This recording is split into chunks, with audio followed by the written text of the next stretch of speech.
Good morning, evening, or afternoon, everybody. Today, we are going to be covering everything that you need to know upon server reset occurring, and there is quite a bit that should be fixed and should be happening, and hopefully we're right about predictions and stuff, but I really haven't seen any formal communication on it, and that, of course, is Sha Touched Gems. They still aren't being socketed into weapons, so I truly hope that's current on Tuesday.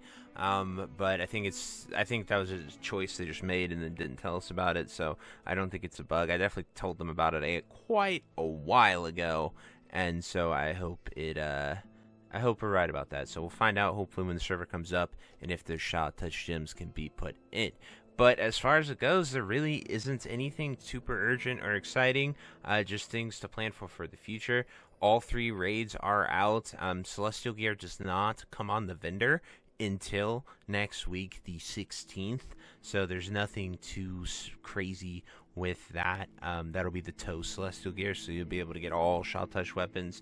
You'll be able to get all of the tier pieces and stuff that you might desire. So that'll be really cool to see in a week or so. But nothing for the 9th. Literally nothing changes other than maybe some hot fixes, maybe some fixes as far as that goes. So just whatever you've been doing towards gearing, definitely keep all that former advice from that.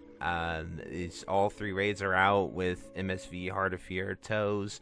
World bosses are the same, completely unchanged as they were the past 2 weeks as well. So just be aware of that, and you'll get 3 more bonus rolls. But there is some stuff that I obviously want to talk about in a moment, but I did actually miss an update in Hotfix, and if I missed it, having trackers on nearly everything, you guys might have missed it too. So I want to go over these changes and cover them real quickly, and so we're going to flip it right over here and get into it. So I'll see you then. Voop. Alrighty, so here are the hotfixes that I missed and covered, so I just want to bring you up to date with these. Mogashan Volts, Force of Nature from Balance, Guardian, and Feral Druids will now correctly be able to attack Algalon on heroic difficulty. So I guess Trents were just either falling to the floor or not attacking him, but good to fix that. Dancing Rune Weapons will now always correctly copy the Death Knight's abilities against Algalon on heroic. So I guess Algalon Heroic was just really not doing very well. Then Druid Balance, Arcane, and Nature damage increased in Moonkin form to 35% was 25%. So essentially Balance Druid 10% buff. Thank you. They definitely need that because right now Hunter with Sporbat was insanely outperforming them, and it obliterated all of the Druid utility of Innervate, B-Res, etc., etc. Then we have Rogue Combat or Shadow for combat. Shadow's insight damage raised to 20% was 10. Moderate insights damage raised to 30% was 20%. Deep insights damage increased to 40% was 30. So big combat rogue buffs. So maybe they'll be somewhere on par with subtlety rogues, but I don't know. Then Warlock, Destruction Warlock should no longer incorrectly lose their embers on encounter start if they cast a non-fire and brimstone immolation to pull the boss. And they said now Shadow Priest, Temple Warlock need to be buffed, and finally the game will be viable for casters. Does this apply for PvP? Does this apply for PvP? Generally most of these things don't apply for PvP. PvP and PvE balancing are completely separate here in MOP. Can we please buff Holy Priest single target healing so the 10 mans aren't on par with this in throughput but have 0 utility? A 25 man won't use a single target heal, so we can increase serendipity usage or make flasher heals cheaper. Every single class change they've made has been for PvE only. Exactly. All these are PvE. Arena is completely separate, but I guess it's weird to find this niche post that I even missed and complain about that, but not know the overarching. But yeah, PvE and Arena are completely separately scaled here in MOP. Most changes they do for PvP will not affect PvE. Now we have some of the stuff I was talking about. So here are things on the forum. So this is people talking about the Sha Touched Gem, and it says that's the weird part. Why can't people? I've cleared Toes and killed Sha for the final part of the quest. What gate do I need to check next? That's the weird part. People can't. Why can't people that did the normal way and raid stock at their gem? I can see making it Sha of Doubt. People wait because you had to wait for Sha to be available in LFR. But I don't know. I guess my guess is just lazy and not thoughtful approach. Sha Doubt Gem and Sha Fear Gem are the same gem, so they wouldn't be able to program them to function difficultly. That, and it's less work for the amount, less work that amounts to a difference of 5 days. Apparently this person says Irene's already said on Discord it's going to be tomorrow after reset. Chill, I'm in all the class Discords and I didn't see this, so I don't know if there's, usually if a dev, especially Irene, says something, it's usually accurate. I just haven't seen any formal thing of what he said exactly, and which makes sense since the Sha Vanger is required for the quest line.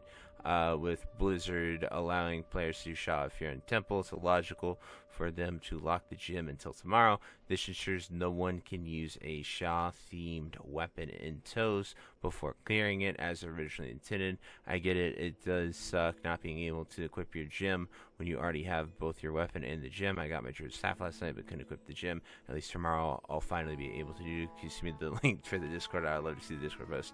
I personally would love to see that too. But hopefully, like I said, that is one of the biggest things, and dead silence on it. So just a little more communication on that would be so much better. And then finally, this is a bit out of the way, but you can definitely plan for this now. I made a video talking about this in detail that I will pin down below for Landfall when Landfall comes. But on the 16th, you guys really, or on the 23rd when Landfall comes, be wary of item upgrades coming out. You need 32,000 justice points, and I have posted an entire way to do it, but the easiest way is just 7,000 valor and 4,000 justice. And then another thing to keep in mind is there is a test of valor challenge, so try to keep your total valor cap below 3,000 as well until the 23rd, until you're on that test of valor quest, so you can go out there and get that. I'm telling you this now because you will need your reset today to plan for this. So then if you you get 1,600 here, 1,600 there, so even if you mess it up next week, for sure do not get any valor unless you absolutely need it, and then get it here, especially if you've been keeping up with the cap, that is. So then you'll have 1,600 on the 16th, and then you'll have 3,200 on the 23rd, and then you can go and blast that with the Test of Valor quest that Rathian gives, assuming you have done your Sigils of Power, Sigils of Wisdom. I'm about to complete it on both my Monk and Paladin here, and once I get confirmation on the gym being able to be socketed finally, which I hope is tomorrow, I will go ahead and get my Sha Touched stuff ready to go here on the Monk, and it'll be exciting. But yeah, just because I knew it wasn't there, I haven't done it personally yet. But anyway, guys, I truly hope you enjoyed this video. If you have any questions, anything you'd like to add, any comments, concerns, things you noticed, definitely drop it down below, and I will do my best to address them. And until next time, I'll see you later. Hope you have a great day. Bye-bye. Hey you. Yes you. Are you still there? Well, I appreciate you for taking the time to watch this entire video and making it to the end here. If you enjoyed this video, definitely check out the other videos about World of Warcraft listed in these playlists down below. And thank you again. Have a great day. Bye-bye.